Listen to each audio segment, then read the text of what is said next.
Dobry wieczór. Good afternoon. Yeah, I've been told to speak English for, as I understand it, obvious reason.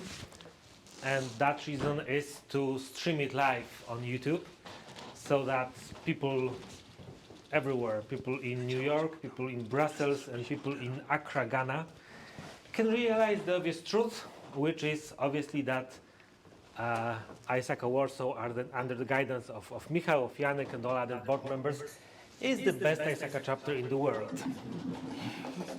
Yes, that was the break for standing ovation, so thank you for that. It wasn't standing. We'll get to that, no problem. Okay. Let me introduce myself. My name is Maciej Piolunowicz.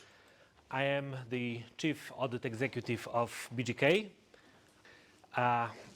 I've worked in a couple of other places, and I've had the opportunity to be a public speaker during different conferences, seminars, webinars.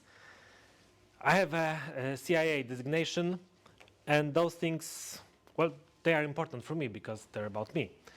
But for our meeting, actually the important thing is the last bullet point there on that list. I am a member of the, yeah, it is there.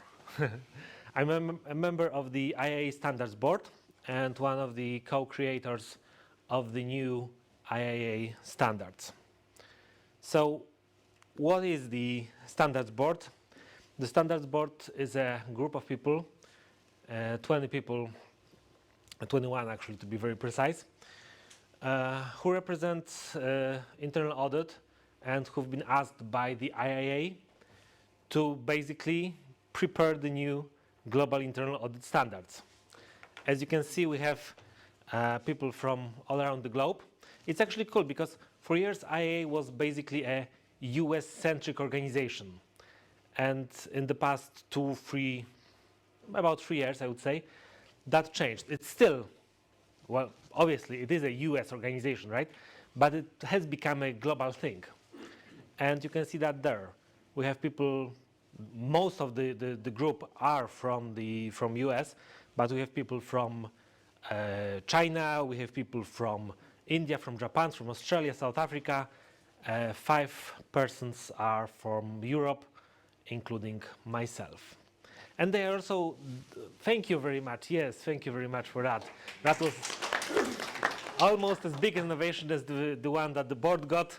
2 claps, that was cool, thank you. So, yeah, and we're also very diverse in terms of our experience. So there are a few chief audit executives, such as myself.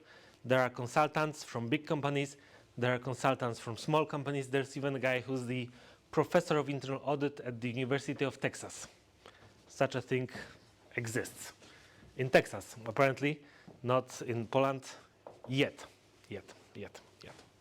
So, yeah, I'm a member of the IIA Standards Board. We've been tasked with creating the new standards. And why? That's the next question. Well, there were a couple of themes, couple of ideas that we were told before the start of the creation. Number 1, make it simpler. Because the current structure, I like to say that the current structure of the whole IPPF, the Professional Practice Framework, is from 2017, which is true and false at the same time. Because yes, 2017 was the last change in the standards, but it was a minuscule thing, really. The structure of the standards comes from 1990s, and it was perhaps very effective, very efficient at the beginning, but then it grew, and it became more and more complex, more and more difficult. So we were told, simplify the structure, clarify elements, align elements, so that they work, basically, they work together better. We were told, make it timely and make it timeless. So first of all, make it timeless. Just create something that will be relevant for years to come, right? So that people in 2034 look at the standard and say, okay, cool, that could have been written last year, right? So make it timeless. And also refer to the new technologies, refer to AI, and everything that's happening in the world right now, so that it touches on all those elements, emerging topical areas. Right? So that seems like kind of a contradiction. I'll show you what we did with that. Make it practical and make it so that as many people as you can will use the standards, so that they are applicable in Citigroup, right? With hundreds, probably hundreds of thousands of auditors all around the globe, and in the river of Upper Volta, which actually has one auditor. I've met the guy, very nice guy, by the way. You might expect that the needs from the auditor in the authority of Upper Volta River and the needs for auditors in Citigroup are a bit different. So make it that everybody uses that, regardless of the size, of the maturity of the industry, whether it's financial sector, whether it's public sector, whether it's, well, anything else, right? And the IIA Standards Board created the standards, but we also wanted to have as much of a buy-in as possible. As many people to say, okay, to feel, okay, that's also my standard. So there was a huge consultation process, and we spent almost a year basically working on fine-tuning the standards after the consultation process. Right, so keeping all those elements in mind, how does that work? So on the left-hand side, that's the current structure of the professional practices framework, right? So you have the standards in the middle, and then you have the code of ethics, which is separate from the standards. Fine. And then you have the definition of audit, which is what I would guess should be a part of the standards, but it's not. It's in a different place. And then you have core principles, which refer to the standards, but are not part of the standards because of reasons. And then there you have implementation guidance, which refers directly to the standard, but it's not mandatory. It's recommended, but it's not as recommended as supplemental guidance, which is just, well, basically it's all getting confusing. So our idea for the new standards is basically this. So standards are here in the middle. No more mission, core principles, definition, no more code of ethics, everything's included in the standards. Everything's included in the standards, and the standards are divided into 5 domains. First domain is the purpose of internal audit.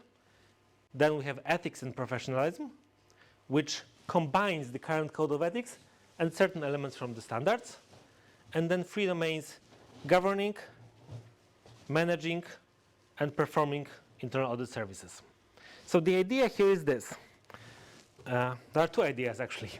Number 1, if you have a new audit committee chair currently, and that audit committee chair comes to you and says, all right, so yeah, internal audit, yes, I know, I'm aware, I understand, and I've heard that the standards, I've heard about them, so yeah, they're long. What do I read? Which part should I read? What can you answer today? There's no real answer. Well, everything, basically. I can get a yellow highlighter and print it out and then highlight some stuff for you, I guess. That's what you can say today. What we wanted to achieve is to give an easy answer. So if you're head of an audit committee or a CEO, senior management, or whatever, governing internal audit function is the part for you. If you're a head of internal audit, chief audit executive, if you're a manager, then managing the internal audit function. And if you're basically an auditor, then domain 5, performing internal audit services, is the one for you. So that was the goal, right? So that everybody has their own domain, their own part they can focus on. The other thing is that basically the current standards they really answer the question how to do audits. Plus there are elements of independence, objectivity, but the real question is how to do audits. And the new standards, that's at least was our assumption, the new standards would answer the question, so what is audit? So yes, we talk about how to perform audits, but we also talk about independence, objectivity, and a number of other elements here. And we also talk about the management, communication, performance, coordination with others, reliance, resource management, so many stuff that basically you all know about, but that still isn't in the current standards. Because as you know, the current standards, they still have a, what day is it today? 9th, 10th? 10th. So they have less than a month life left. The new standards will come into effect on the 9th of January 2025. So right, we have the standards. Then, if you remember from 3 minutes ago, and you probably do, timely and timeless thing, right? So what we came up with is this idea. The standards, they are supposed to be timeless. They're supposed to be this part that you will open in 10 years, and you will say, all right, it's still up to date. Will that work? Well, we'll see in 9 years, probably. But topical requirements is the part that's referring to the timely thing, right? So the idea is this. The standards will remain the same, but all the emerging topical issues will be dealt with in the topical requirements. And topical requirements are mandatory, just as the standards are, whenever you do an audit that a particular topical requirement refers to.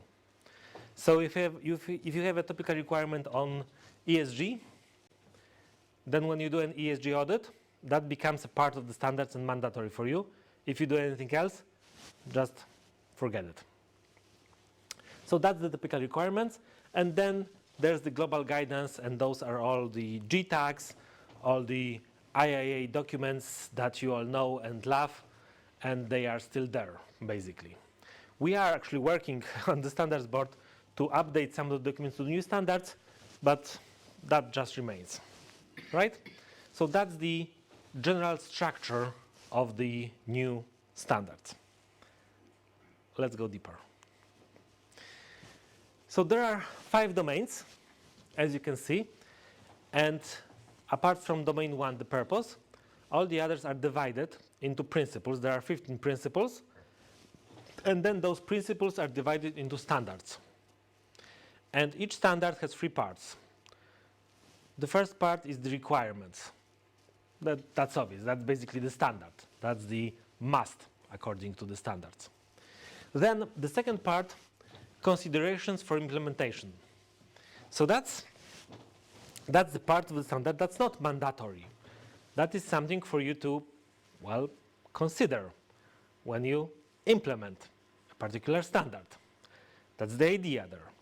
So what we wanted to achieve, basically, is we wanted to have everything in one document. We wanted to give the internal audit profession a document when somebody has to look, if he or she wants to learn more about a particular standard, it's right there. It's right below the standard. All you have to do is look at the standard and then look below it, and there's how you can possibly implement that. Now, that's not a must. This part is a may, right? This part, yeah? Implement, it means implement inside your internal audit structure, yes? Process. Yeah, obviously, yes. Okay, so basically, this is something that you can take into account. You don't have to take that into account, right? If you, for whatever reason, think that you can achieve the standards in a different way than presented here, absolutely fine. Absolutely fine. That's just supposed to be, well, a helping hand right there, right in the standards. And we thought, what else? What else could we add to the standards? What else could be useful? And we came up with the last one, examples of evidence of conformance. Because one thing that came up, people said, all right, but yeah, how can I prove that I've done that? How should I prove that I've actually implemented this standard? If I have an external quality assessment, what should I have? What documents? How can I prove that? And again, those are examples. The idea is to answer this question. So to prove that, you can show this and that and this and that. Do you have to have all those examples? No, you don't. Can you prove you are compliant with the standard in any other way? Absolutely. Again, just simply examples. And there are 3 other elements in the document. The fundamentals, which I'll talk about in a second. The glossary, because, well, it's an American document, it has to have a glossary. That's an important part of such a document. And part about applying the standards in the public sector. And one thing that's actually important here is that, when we actually issued the draft, more than one person from my friends from internal audit came to me and said, so, yes, so you've gone insane. Okay, that's always something you have to consider. That's always a possibility, right? But you should also ask questions. So why? I don't think I have after careful consideration, but let's go deeper. Why? Because you've prepared the standards, and the standards are 108 pages long. Nobody's going to implement the standards that are 108 pages long. The current standards are 27 pages. That's completely insane. Yes and no, again. Because it's true, the document is 108 pages long. Actually, that was the draft document. After the consultations, it's even longer right now. The final version is even longer. But, the vast majority of the document are not requirements, right? Requirements are here. All these elements, and they are 4 times longer, they are just there as suggestions. They're just there to point to certain ways of implementing those standards. I've actually done this exercise because I wanted to prove myself that I wasn't actually insane. I've actually basically just copied all the requirements, and they took, in the draft version, that may be different right now, they had, that was like 24 pages. And the current standard is 27. And the new standards include the ethics point, right? So actually, in terms of requirements, it's actually shorter than the current standards. But it's true that there's been a lot of PR saying that it's extremely long. The whole document is long, but the requirements are actually not. Right, so let's look at the additional features first. So there are the fundamentals, and the fundamentals mention 4 things. They mention internal audit and the public interest, which is very important for the IIA. You'll see that in the purpose of internal audit in a second. There was a lot of discussion about public interest and the role of internal audit. I'll get back to that. Number 2, demonstrating conformance with the standards. The standards are principle-based. There are 15 principles, which are then divided into the standards. And what we're saying here is that if you can achieve conformance with the principle, even if you can't follow the standards, the particular standard exactly, you are still in compliance with the standards. So if you can prove that actually you've achieved that compliance with that principle, that's the goal, that's the key. Then the application is small internal audit functions. We actually had a discussion here because this was something that was very thoroughly discussed, and that was changed many, many times. Should we basically prepare something for small internal audit functions? And the key problem turned out to be, what is a small internal audit function, right? 1 person internal audit function is probably small. Now 2 people, probably still small, but then if you have 30 people in your organization, that's a huge internal audit function, right? And then if you have 10 people, can you call that a small internal audit function? Well, doesn't seem like it. But then, on the other hand, if you have 10,000 of people in your organization, then maybe it is small. True story. I work in BGK. BGK is a development bank. So we have relations with different development banks from, basically Europe. Well, not only Europe, but mainly Europe. And Germany has a similar bank called KfW. And I know the head of internal audit in KfW, and we had that discussion in Frankfurt over a beer, and he was complaining.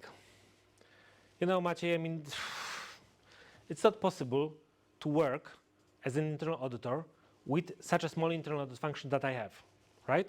I simply don't have enough people, right? You need people to be able to do what you're supposed to do. Yeah, absolutely, Stefan, you're right. I mean, I agree with you, 100%. So how many people do you have? Only 76. Ah, yes, right, okay. So that was a small internal audit function for him, right? And I've never met a chief audit executive that didn't have a small internal audit function. Everybody has a too small internal audit function, everybody, myself included. So we didn't actually define the small internal audit function. So basically, all that we did is put here a couple of paragraphs saying that there are certain elements and there are callouts in certain standards, that there are elements that cannot be achieved by very small internal audit function, and we basically realized that. And application in the public sector, that actually has its own part, and that basically says that the public sector may be different. The governance structure, the organizational structure, the funding, the laws, regulations, there are elements that could be different, and not always the standards cannot always be implemented 100%, and that's when the principle-based thing comes in handy. Because again, if you can prove that you are compliant with the principle, you can still be in compliance with the standards. Yes? One question, Maciej. This is the American public sector or the public sector in general? The standards are supposed to be for everyone, so it's public sector in general.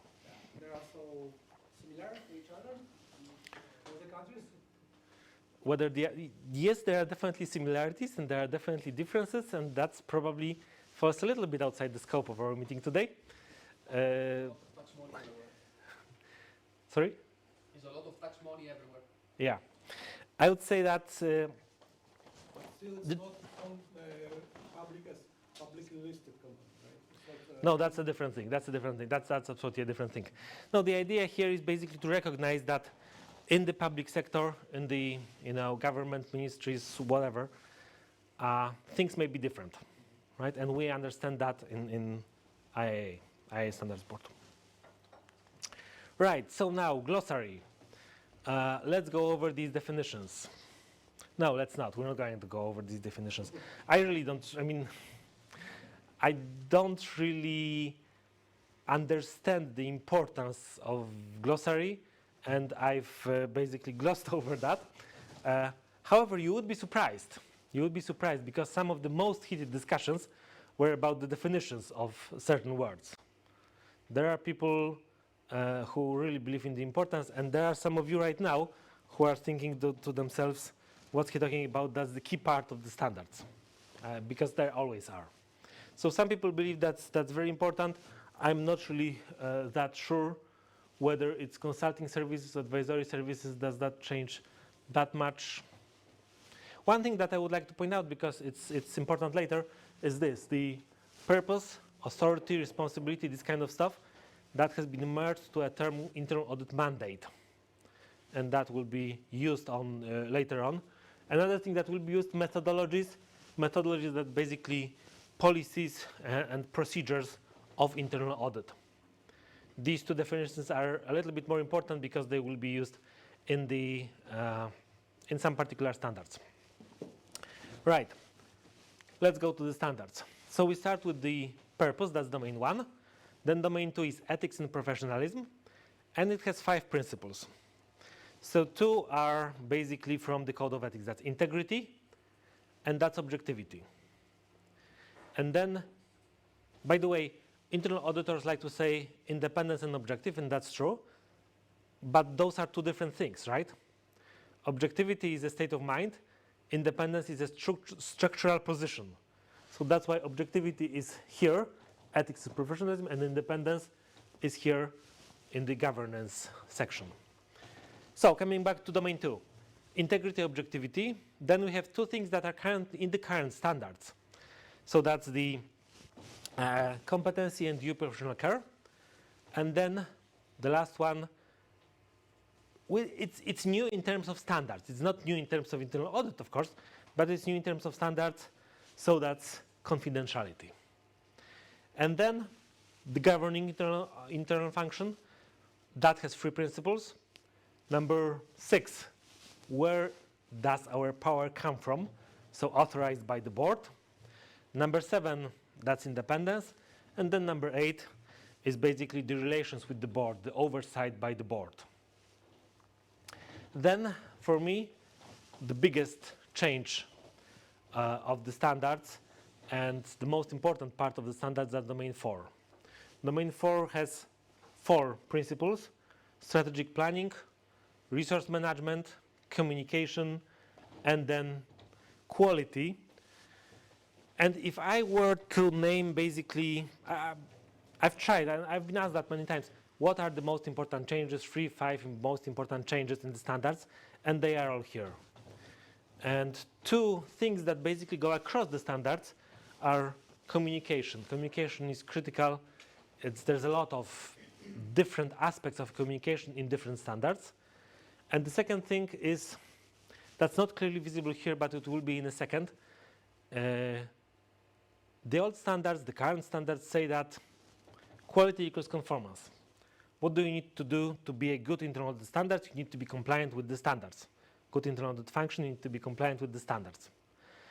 And the new standards is something different. Yes, conformance is important, but that's not enough. What do you need to do? What do you need to be an effective internal audit function?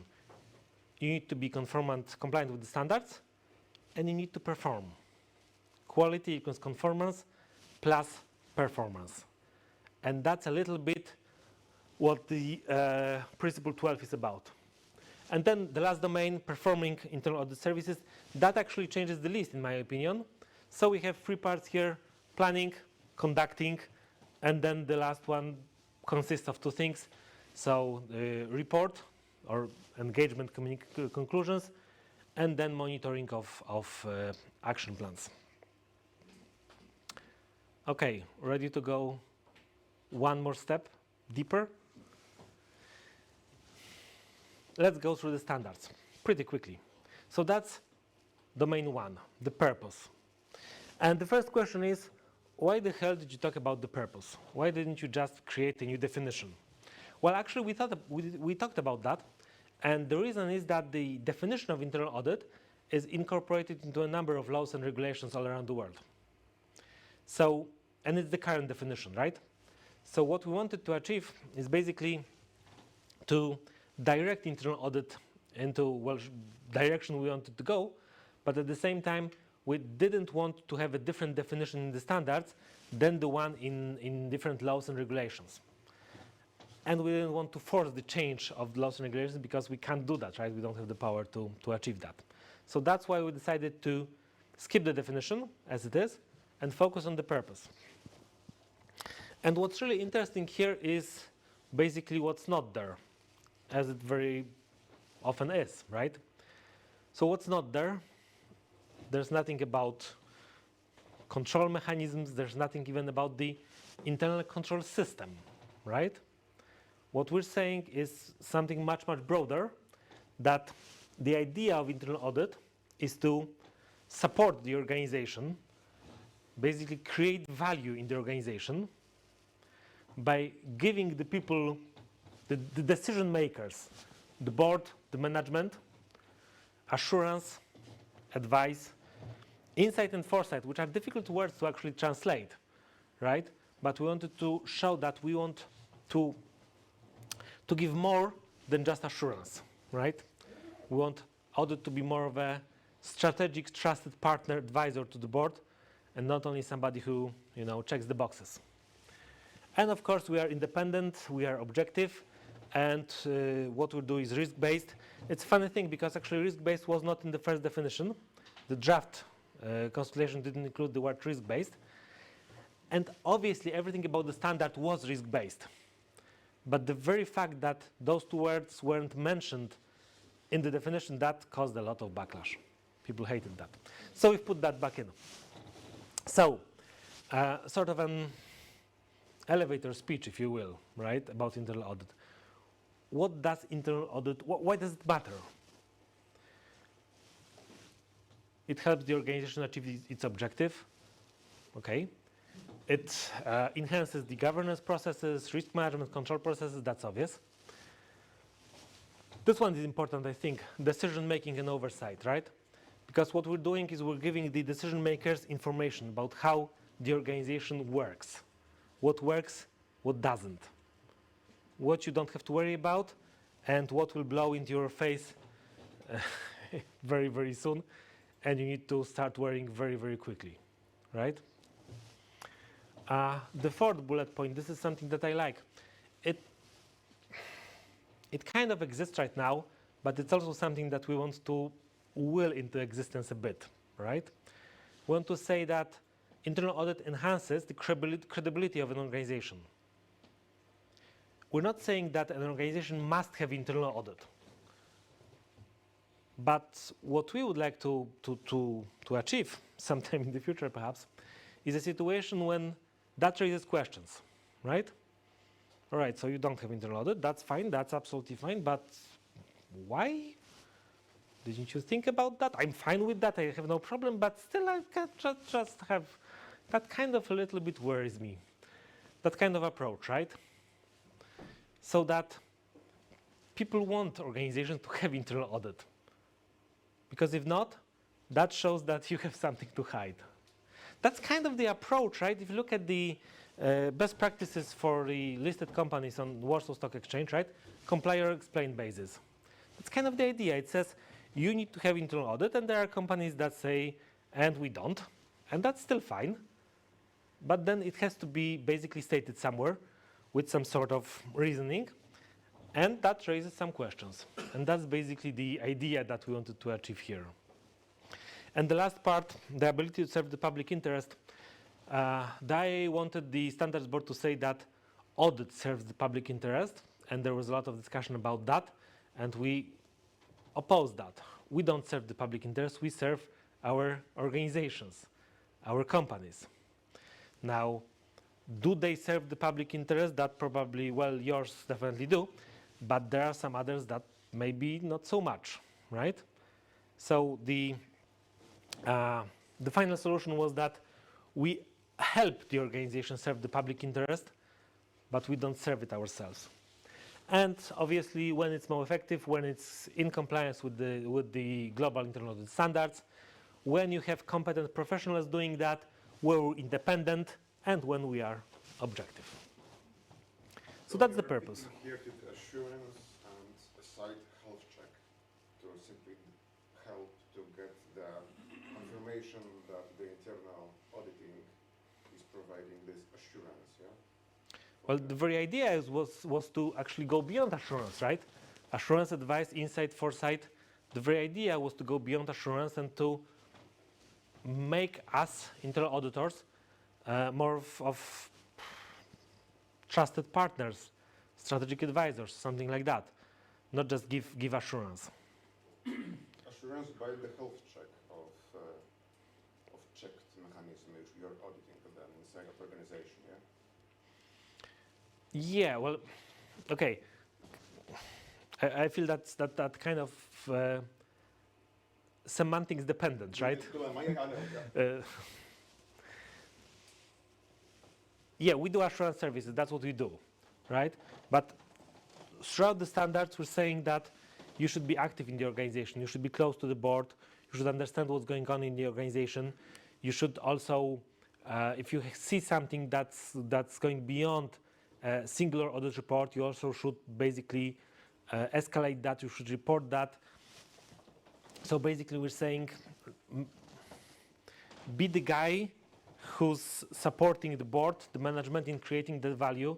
Don't just stick to the, checking the boxes part. Yeah. Okay, domain two, 5 principles. And I'm not going to go into details over any of them, but I will stop at the very start because I really like the idea that the very first standard, 1.1, is about courage. Well, it's about honesty and professional courage, but honesty is pretty obvious. But professional courage, I feel that's something that's extremely important for internal auditors, right? The ability to say the right thing and do the right thing even when circumstances are difficult, even when you're under pressure, even when people don't like that. That requires courage. And that's one of the most important qualities of a good internal auditor. That's never been mentioned in the standards, and it is now at the very first standard, and I really like that. Number 2 is about following the ethical expectations of the organization. Number 3 is about legal and ethical behavior of internal auditors. Those things are pretty self-explanatory, I would say. Then we have the second principles, objectivity, and that's basically 3 things, right? Be objective, that's number 1. Safeguard that objectivity. So what are the ways to protect that objectivity? That includes, for example, the 12 months grace period, right? That you can't audit something that you've been responsible for in the previous 12 months. That's a very easy safeguard. And if you can't safeguard it, if you can't maintain it, be transparent, disclose that. So that's number 2. Then competency. Competency, the first standard is actually competency. The second one is continuing professional development. And there's actually a funny story here, because in the draft, we said that all internal auditors must have actually 40 hours of professional development per year. And that was the most controversial statement of the whole standards. Because about half of the comments we got on that standards was, that's the best idea ever. That's a great idea. All the other standards you can forget, but that is a brilliant idea. You need to that's great. Because now I have arguments. Now I will go to my audit committee and I will say, the standards say 40 hours, right? Give me the money. And the other half said, so the standards are cool, but this is the worst idea ever. Terrible, absolutely terrible. Because I don't have the power to fulfill that, right? I can go and I will go to my audit committee and they will say, I don't care, right? That's your problem. I don't have the money. You will not get the budget. I will not be in compliance with that standard through no fault of my own, right? So there was a strong debate, and in the end, we've actually cut the 40-hour requirement as a requirement. It's not there. It just says that you need to have continuing professional development. It says that the chief audit executive should consider preparing the number of hours for his or her team, but we've stopped short of saying that something is required. One other reason was that we've actually been told by the other IIA committee that deals with the certification, because you know that CIA has to have, people who have CIA, they have to have 40 hours of CPE. And they said, okay, what if we change that? The standards are supposed to be timeless, right? So if we change the requirement to 30 and the standards say 40, so what then? You need to have 40, then when you get CIA, you go down to 30. That makes 0 sense, right? So we've basically removed that requirement. It's in considerations for implementation, but it's not a requirement. Then number 4, conformance with the global standard, that's obvious. 4.2, due professional care, that's obvious as well. 4.3, I really like 4.3, skepticism. It's about the approach that you all have, and all good internal auditors have. We don't trust the information just at face value. We corroborate, we check, we try to get that from an independent source. You all know that. And you've all been doing that forever. Now it's clearly stated in the standards. And number 4, that's about the use of information, because we have the access to information that nobody else has. And about the protection of information. All right, domain 3. Domain 3 actually interesting, because that was the domain that got the worst. In the draft consultation process, we asked we asked everybody, so what do you think? And for different domains, we got between 72 and 82% acceptance rate, which actually is very good, to be very honest. And domain 3 was the lowest of them. Why? Because it wasn't, I would say it wasn't well prepared. Because it said that the board must do something, right? The board must accept your internal audit plan. And a lot of people said, not maybe to that, but to other requirements there, but I can't do that. I can't force the board to accept something if they won't do that. If they say, these are your standards, right? It's your problem, it's not my problem. We don't have the power over the board. They actually, it's the other way around. They have the power over us, right? So, on the other hand, but we want the board to accept the plan. We want that. That's an independence mechanism. That's a key independent mechanism. So what we actually did in the end is we've introduced something called essential conditions. So the standards here refer to the chief audit executive, to the internal audit team. The standards say the chief audit executive has to prepare that plan and bring it up to the board. The end. And the essential conditions, these are the conditions for an effective internal audit function. They say, and the board must do this and that and this and that. The board must accept the internal audit plan, right? Or do any other stuff. Right, so the internal audit mandate is the standards about where our power comes from. As you remember from the glossary, it's about the purpose, the accountability, the responsibility, the roles of internal audit. Then that mandate is in the internal audit charter, and then the last standard is about the support of the board and senior management for internal audit. Number 7, the first standard is about the independence and organizational position of internal audit, and the second one is about the qualifications of the CAE. Why is it here? Because the responsibility for hiring chief audit executive, according to the standards, should be with the board. So in the standards about the board, the governance, that's in there. And the oversight, the interaction with the board, resources, quality, and you'll see in a second that we actually repeat that, the resources and the quality, it's here and it's also in domain 4. Because if you remember, we wanted all the stakeholders to have their own part, right? We wanted that head of audit committee to read through domain 3 and understand what he or she needs to understand. So here, it's from the point of view of the audit committee, of the board, of the senior management, and in domain 4, it will be from the point of view of the chief audit executive.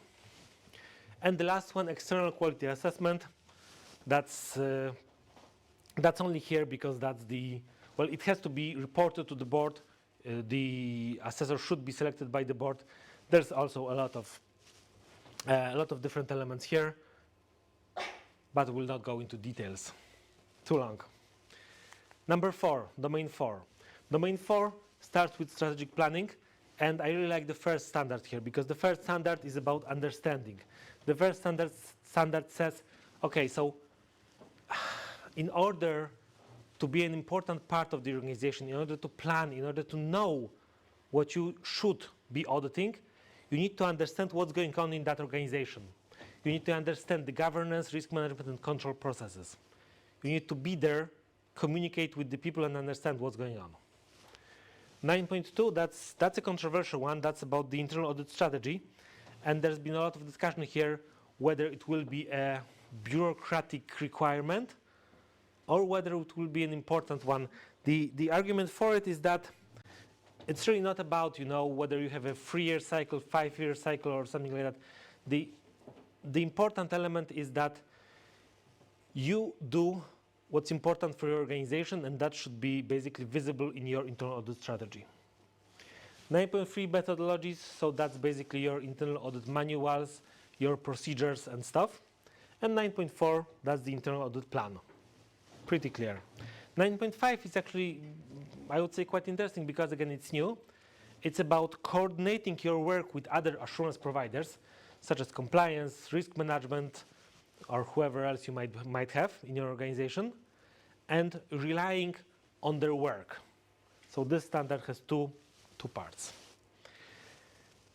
Principle 10, that's the resource management, and the most important resource is obviously basically auditors. So that's 10.2, human resource management. But to have others, you need to pay them, you need to have a budget. So financial resources management. And 10.3, we are in ISACA meeting, right? So technological resources is the one we should really care about. Then two principles I believe are the most important of them all. Communication. Principle 11 deals with communication in all different aspects. It starts with building relationships and communicating with stakeholders, which is so important. And this is, we've always been talking about the independence and objectivity, and that's critical. That's obviously is critical. But that doesn't mean that auditors can just lock themselves in an ivory tower and throw recommendations from the top of that tower. Doesn't work that way, right?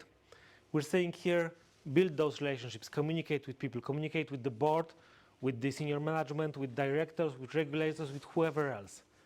But communicate with them, be there, understand what's important for them, because that's the only way you can be an effective internal audit function. 11.2 is about the effective communication and how your communication should look to be useful for others. 11.3 is about the results, whether you, that's something that I referred to earlier, that you should communicate not only the results of your audits, but also certain overarching themes that you may find in different audits. And the last two, they are similar to the current standards, errors and omissions, and the acceptance of risk, which is basically the last standards of the current standards.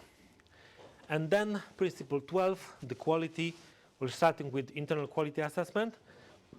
And then 12.2, which I think may be the most important of all the new standards, because it's about performance measurement.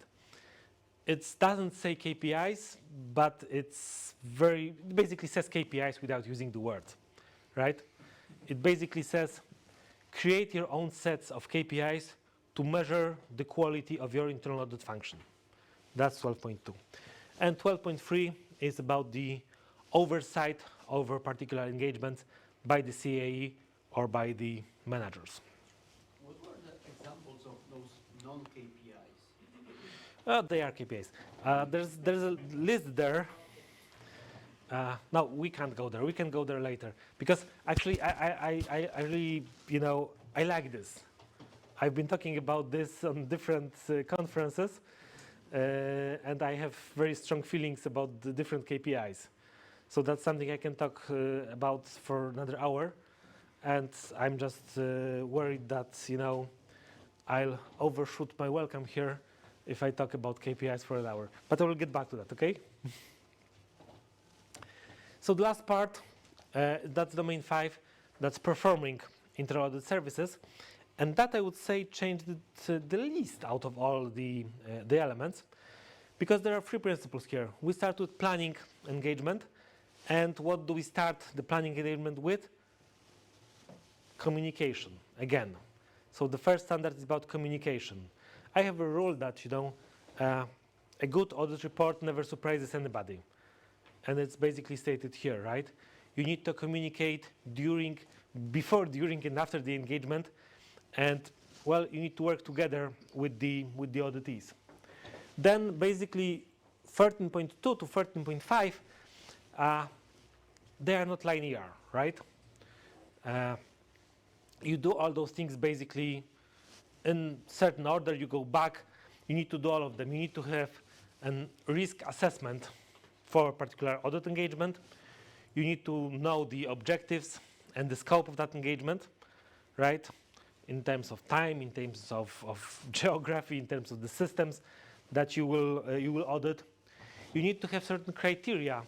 That sounds terrible, but it's really not, because criteria sounds like something that has to be very measurable, right? 14.3 or 27% or something like that.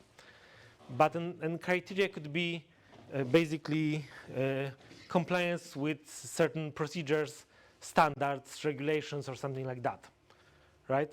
So you need to know what you want to see during your audit, basically, and then you need to know who's going to do that audit.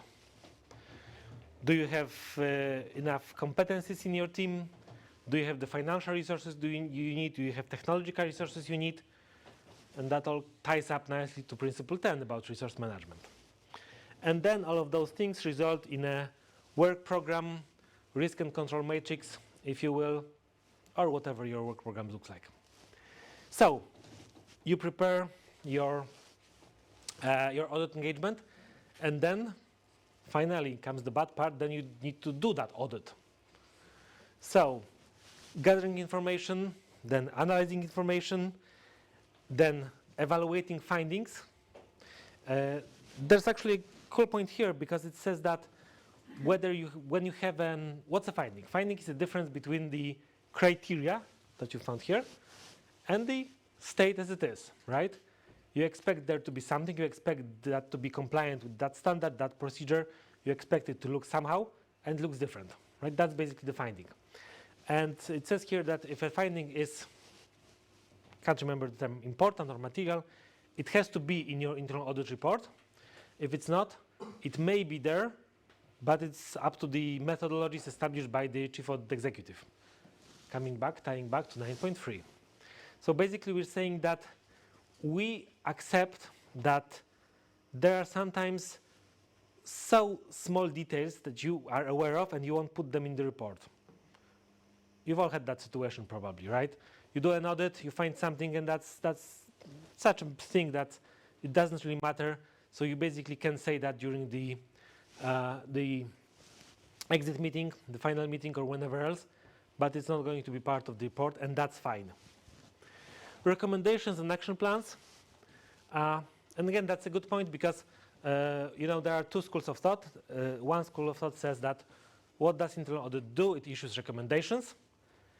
It has findings and then it issues recommendations because that's the only way that finding can be closed. And the other school of thought is that absolutely no, 0%, audit should never issue a recommendation. Audit only has a finding, and then it's up to the management to prepare an action plan. And we've had discussions about that during IIA Standards Board meeting. There are people who believe in one side, there are people who believe in the other side, and the truth, as it often is, lies somewhere in between them. Basically, we're saying that both schools of thoughts are okay, as long as you communicate with the auditees on that, whether you issue a recommendation or whether you work out an action plan. It all has to be done basically with communication to the auditees. Then developing and implementing conclusions, and then of course, because we are internal auditors, document everything. That's a thing that overtakes on everything. And then the final standard, that's basically two things combined into one. The final engagement communication, how it should look. And again, that ties up into 11.2 about communication. And then monitoring the implementation of action plans and or recommendations. It doesn't say so in the title, but in the standards it's basically recommendations and or action plans. Quick question. Yeah. Why no root cause analysis as a mandatory step? It is there. It is there. It is there.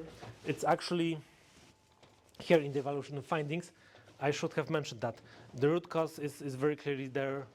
We state very clearly that you should analyze the root cause, like 5 whys or whatever methodology you want to use. It is there. But it is under the responsibility of the audit department then? The root cause analysis? Root cause analysis, yes. Well, it says that the auditors should strive to analyze the root causes together with the management of the audit unit, basically. That's how it says, more or less. Okay.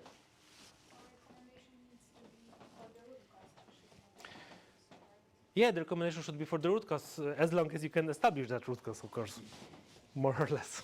Yes, absolutely. Absolutely, thank you guys for that. Yeah, and that's basically it. The last slide that I have for you. What's next? Topical requirements. So the standards will come into effect on the 9th of January 2025. The topical requirements, I can criticize topical requirements easier because they are not done by the IIA Standards Board.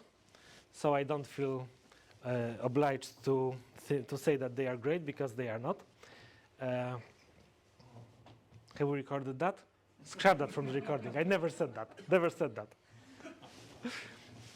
Now, the first topical requirement, maybe some of you have seen it, is on cybersecurity. And there have been a lot of discussions about how it should look. And I don't know how the final result will finish up. What I do know is that the topical requirements will be mandatory whenever you do an audit of that particular thing that the topical requirement is on. That was the key element of discussion. That will remain as it is. The quality assessments, well, it's almost 2025, so the quality assessment that starts in 2025 should take into account the new standards, although obviously part of the quality assessment is always looking at your audits. So my suggestion is to wait till May or June, so you have some audits concluded under the new standards. Certifications, the CIA, as I've been told, will change in May. No idea what happens between January and May. The other certificates don't really matter. CIA is the one that's important, and there's a lot of resources on the IIA website. So if you want, if you feel like it, feel free to look at that. Some of them are very cool, including actually the mapping between the new and the old standards, two-way mapping. So we can look at the old standards and see what happened to the standards, which standards are included in the new standards, and where, and which are gone. And the other way around, look at the new standards and see whether it's something from the old standards, from the Code of Ethics, or whether it's something completely new. Yeah, and when I said that's the last slide, that was a lie, because the last slide is here. Thank you very, very much.